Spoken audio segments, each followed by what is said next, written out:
Talking about the real estate market today, and we're talking about how things move along in the summer. This is veteran realtor here in the DMV, Mark Smith with RE/MAX. Good morning to you, sir. Good morning to you, Wiz. Good to see you. Good to All see you. right, So good to let's see talk you. about this summer market, because this is the time of the year when people start moving around, start selling houses and buying houses, trying to get into a good area. A lot of parents start Correct. looking for good schools. Correct. So what are the things we need to know about the market in the summertime? So right now, this market is typically is your spring market. Mm-hmm. This wouldn't normally be a spring market; it would be a summer market. But because everyone has held off because of the interest rates being so high, they were waiting for them to slide down. Right. They didn't slide down. Right. So what happened is prices are continuing to go up. So a lot of people just decided, you know what? Let me jump in the market now. I'll refinance later. So those that are trying to get people getting their children in school, they need to move now, because by the dates coming up in August, you need to have your addresses already filled out. You need to know where you're going.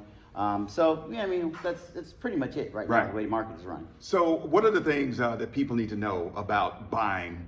Now, if you're not a parent or whatever, if you're trying to buy right now with these interest rates so high, because normally they're pretty low before recent times. They were pretty low. Right. So what do people need to know? What do they need to do? How do they need to prepare to tackle this market? So I think what they need to do first off is get with your mortgage officer. Get with a lending company, one that's reputable. And your agent can help you with that if you don't know anyone. Right. And I think you need to try to go through an automated underwriting system. Back in the day, we always talked about pre-approvals versus pre-commitment letters. Right. Well, right now, what you want to do are pre-qual letters. I'm sorry. Today, you need more of almost like a commitment letter if you can, because the market is so aggressive right now. And in certain areas, you're going to be faced with multiple offers. So what you want to do is you want to have your all your stuff put together, financials all together. You want all your taxes together. Lender will package it up nice and neat for you. Now when you're out there with your agent and you're ready to write on an offer, you're prepared. You can close on it quickly. All your terms are up front. And so now sellers have an easier choice to choose, either you or someone else who's lacking in their financials. Right. So, trending, as far as trends go, what trends are you seeing right now with the market, just in general? Are there any trends, good or bad? We know the interest rates are high. Interest rates are high. And I heard you say that the houses are selling. Correct. They are selling because there's a lack of inventory. Right now we have on market right now in the DMV somewhere between about 1 and about 1.3 months worth of inventory. What that means is that we have more buyers than we actually have properties to sell them. Wow. So that's what's pulling the prices, jacking the prices up. The only problem is that everybody's stumbling a little bit, and so you have multiple offers in certain segments of this market, in this real estate market. You have certain segments where you're actually competing, and some you're not. So at the end of the day, you really need to put the best offer that you can together with your realtor, with your mortgage lending officer, and see how you fare. I mean, literally, it's what you have to do. Right. So in the past, many years ago, we had people who were biting off more than they could chew because the market was high. How do you avoid a scenario like that where you're like, okay, I can do this, and then you jump in and then you're like, no, I can't do this? Well, I think that comes down to what your comfortability is with your own financing. How much house can you afford? You never want to be house poor. No good agent worth their salt should ever tell you to be house poor.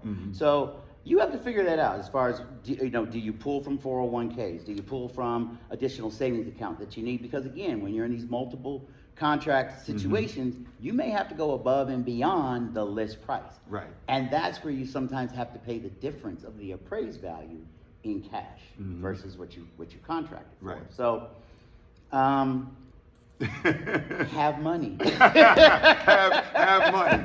Have some money. And you need to have it up front and be ready. You need to be ready. Yes, you do. All right, so how do you find a good realtor and know? Because I heard you mention that's where the realtor comes in and says, don't bite off more than you can chew. Correct. So how do you find a good realtor? How do you know you're in a good situation? Well, I can tell you right now, you want to talk to Julie Robinson and Mark Smith Associates, me, and my partner at RE/MAX Realty Group. Throw that plug in real quickly. But I think you should at least interview at least 2 to 3 agents if you don't have anyone that's been recommended to you. And even if you have, it's a good idea to interview an agent so that you have an idea of who you're getting and what you're getting. Does this agent have experience? Have they sold 3 or 4 homes a year, or have they sold 50, 60, 70 homes a year? I'm not saying that the 50, 60 agent who sells that many is better than the one who's only sold 3 or 4, because at one point I was only selling 3 or 4 a year. But I will say this, in this challenging time right now, and with some of the new NAR settlement issues that are going to be hitting the market come this August, you're going to need to have an experienced agent to guide you through this market, for sure. Right. I also read that, I think this was last week I read this, about ARM. It's time for people to, that ARM, you know, when you buy that, you know, of course you do. Adjustable rate mortgages. Yes. Of course you know what I'm talking about, because you're a realtor, yes. and I just read it. But the adjustable, the ARM. Yes, the ARM. A lot of people, those are coming up. Yes, they are. So what you probably should be paying attention to this before you even get close. You should be definitely paying attention to it, because when these rates, when these products adjust, they can adjust quite a bit. Actually, we should go back and explain for those of you who don't know. Okay. I know a lot of you do know, but those of you who don't know what an ARM is. So an adjustable rate mortgage is a product. Let's say right now a lot of people are doing conventional. We hear about FHA. We hear about VA loans, but an ARM product is an adjustable rate mortgage that allows you to get into a property typically at a lower interest rate for a short period of time. So say a 5/1 ARM. I'm going to be fixed rate for 5 years, and then it's going to adjust. Well, when it adjusts, it's going to adjust. It's going to jump up. It will not adjust down just because the interest rates are where they are. Right. So your impact on a monthly mortgage can range anywhere from $200 to $400, maybe $500 when that mortgage adjusts. Right. So is it affordable? It was affordable when you took it out 5 years ago, but now it's getting ready to adjust to market rate. And now all of a sudden, if you were used to paying a payment, let's say $2,500, their payment now be $3,000. Right. And you need to budget for that. Right. Okay. And Or refinance. Right, I'm going to say refinance is the other option, but you can't let it get to right up until like it's tomorrow. No. You have to can't. do it well in advance. Again, paying attention. Paying attention. Well yes. in advance. Yes, Well in advance. Absolutely. All right. Absolutely. What about taxes? Anything we need to know about real estate property taxes or insurance? Because I also read that regular insurance was increasing, and that could make everything go up a little bit. Insurance have been as well. increasing just because of some of the devastations we've had around the country, some of the natural impacts that have been going on. But I want to say this too. Scratch that. No, that's all right. We can keep Okay, going. we can keep going because I forgot what I was getting ready to say. Forgot what I was Yeah. going to say about that. Yeah.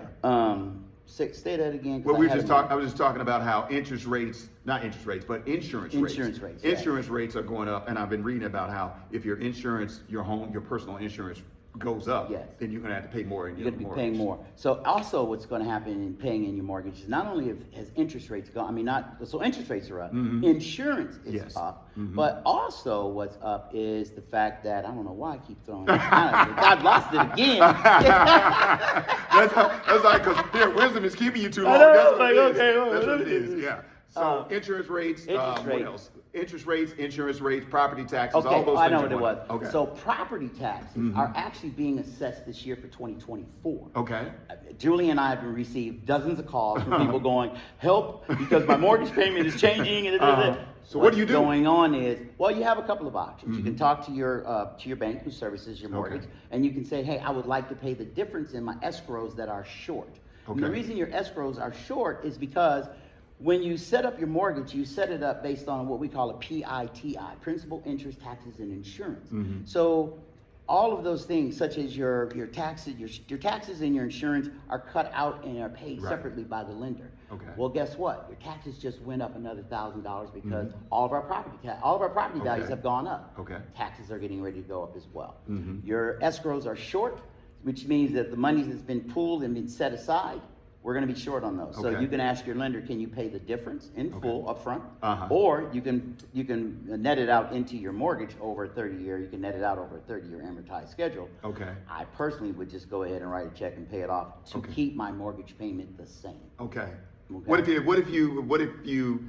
went up and you don't have, I don't know, if you don't have the money to pay it, should you just keep paying it at the higher rate? Say if it was... Well, your mortgage payment is going to go up slightly. Right. So what you're going to have to do is now you're going to have a new mortgage payment. You're not going to be paying the same mortgage payment you were. Okay. Because you have to adjust for the taxes and the insurance that have just increased. Right. Your principal and your taxes, your principal and your interest remain the same. Right. Okay. It's just the taxes and the insurance that are going to change. But you advise, if you have the money, go ahead and pay it. Have the money, pay it up front. Pay it up front and be then done with it. that way your interest payment remains the same as what you've been paying. Okay. Otherwise, it's going to slightly adjust upward. Gotcha. Okay. Anything else that we need to know?